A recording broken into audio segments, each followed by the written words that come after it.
युद्ध और बुद्ध, ये दो एक ही व्यक्ति के दिमाग में हर समय चलता रहता है।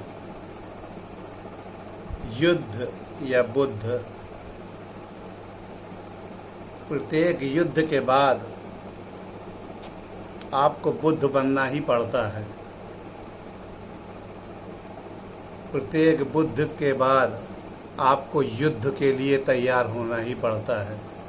इस समय पूरी दुनिया के अंदर जो स्थिति बन गई है वो तृतीय विश्व युद्ध की पूर्व संध्या है।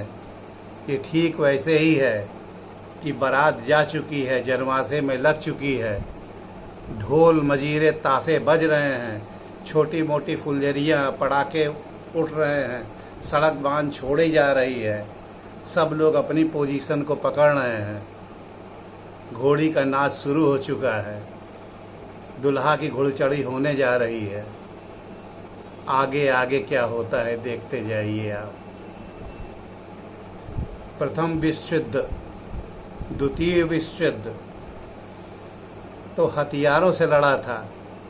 तृतीय विश्व युद्ध का कोरोना बम पहले से डाला जा चुका है, जो एटम बम का भाई है। ये एटम बम भी वो एटॉमिक पावर थी जो कि आँख से नहीं दिखती थी, बहुत छोटे रूप में थी। ये कोरोना बम है जो कि अदृश्य है, आँखों से नहीं दिखता, फिर भी इसकी मारक क्षमता एटम बम से कम नहीं है। एटम बम ने मनुष्यों को मारा,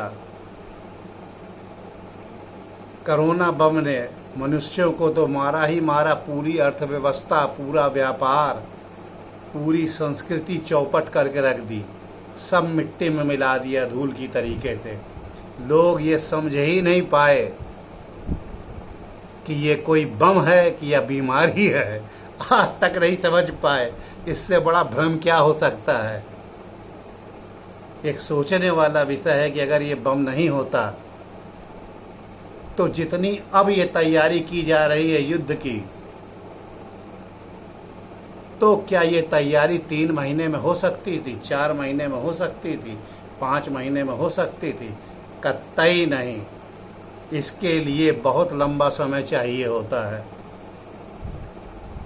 तब ये जा कर के तैयारी इस रूप में आ पाती है।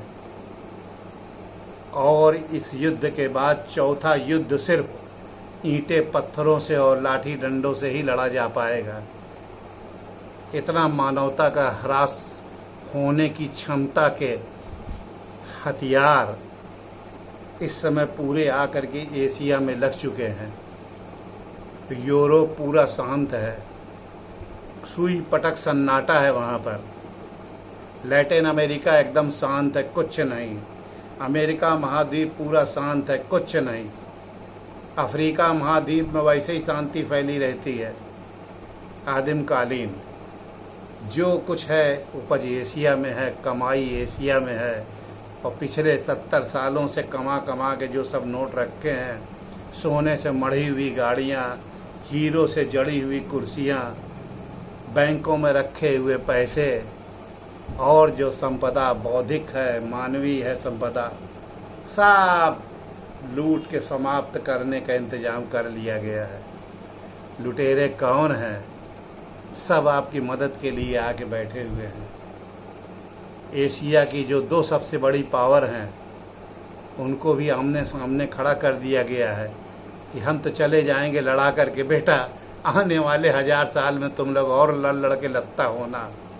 पिछले 100 साल से तो पूरा मिडिल ईस्ट लड़ा के लत्ता करके पूरा लूट ही लिया गया। तो ये होती है स्ट्रेटजी, ये होती है पॉलिसी।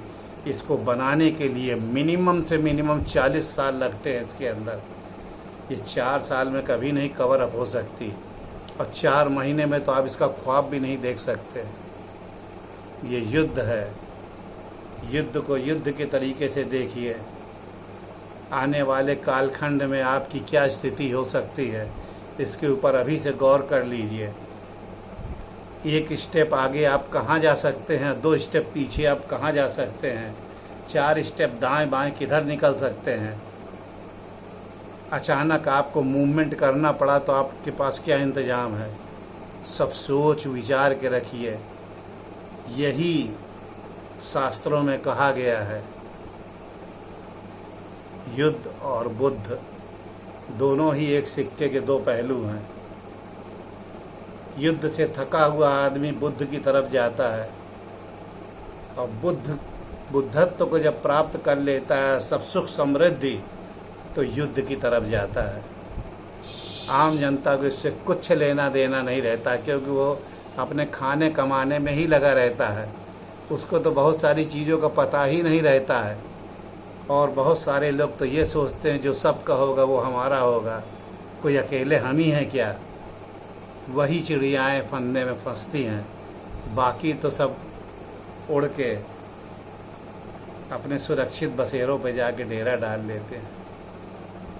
ये एक विचारणीय प्रश्न है, इस पे ज़रूर सोचिएगा। समसायिक है, आप सोचेंगे इसका इम्यूनिटी से क्या लेना देना है। लाख आप इम्यून हो, लाख आप सब कुछ हो, लेकिन आप ऐसी परिस्थिति में फंस जाएं तो आपका क्या हाल होगा। सीरिया, लीबिया, पूरा मिडिल ईस्ट का जब फ़ोटो देखते थे तो आँखों से चिंगारियाँ निकलती थी कि इतनी दुर्गत हो गई। वहाँ पे क्या परिस्थिति पे गुजरे होंगी लोगों के ऊपर। सोच के देखिए, अपने ऊपर सोच के देखिए।